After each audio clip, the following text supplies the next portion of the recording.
How to remove Instagram followers. नमस्कार दोस्तों, स्वागत है आप सभी का टेक की राज यूट्यूब चैनल पर। तो दोस्तों, आज के इस वीडियो में मैं आपको बताऊंगा कि आप कैसे अपने किसी भी फॉलोअर्स को इंस्टाग्राम से रिमूव कैसे कर सकते हैं। ठीक है, तो जानने के लिए आप वीडियो को लास्ट तक जरूर देख लीजिएगा। और अभी ने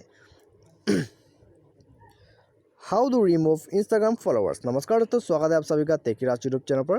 तो दोस्तों, आज के इस वीडियो में मैं आपको बताऊंगा कि आप कैसे अपने किसी भी फॉलोअर को इंस्टाग्राम से कैसे रिमूव कर सकते हैं। तो जानने के लिए आप वीडियो के साथ बने रहिए और साथ ही साथ चैनल को भी सब्सक्राइब कर लीजिएगा और बेल आइकन को भी दबा दीजिएगा। ठीक है, तो यहाँ में दोस्तों आपने किसी भी फ्रेंड को फॉलोअर लिस्ट से आप रिमूव करने के लिए आपको जाना होगा प्रोफाइल पर। ठीक है, तो पहले तो आप प्रोफाइल में क्लिक कीजिएगा, प्रोफाइल आइकन पर। तो प्रोफाइल आइकन पर क्लिक करने के बाद आपको जाना होगा फॉलोअर लिस्ट पर।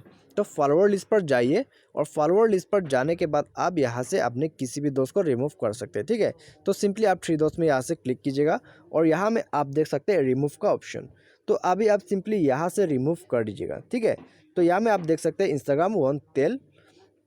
तो यहाँ में उस दोस्त का यहाँ में नाम दिया गया है, दे वर रिमूव फ्रॉम योर फॉलोअर्स। ठीक है, तो यहाँ में उस फ्रेंड को पता नहीं चलेगा जब आप उस फ्रेंड को यहाँ में रिमूव करेगा। ठीक है, तो आप यहाँ में सिंपली रिमूव कर सकते हैं अपने किसी भी फॉलोअर्स को और उस फॉलोअर को यहाँ में पता नहीं चलेगा कि आपने उसको रिमूव भी किया है। ठीक है, तो इस तरह से दोस्तों आप अपने किसी भी फॉलोअर को रिमूव कर सकते हैं अपने इंस्टाग्राम के लिस्ट से। उम्मीद करें आपको वीडियो पसंद आएगा। Thanks for watching.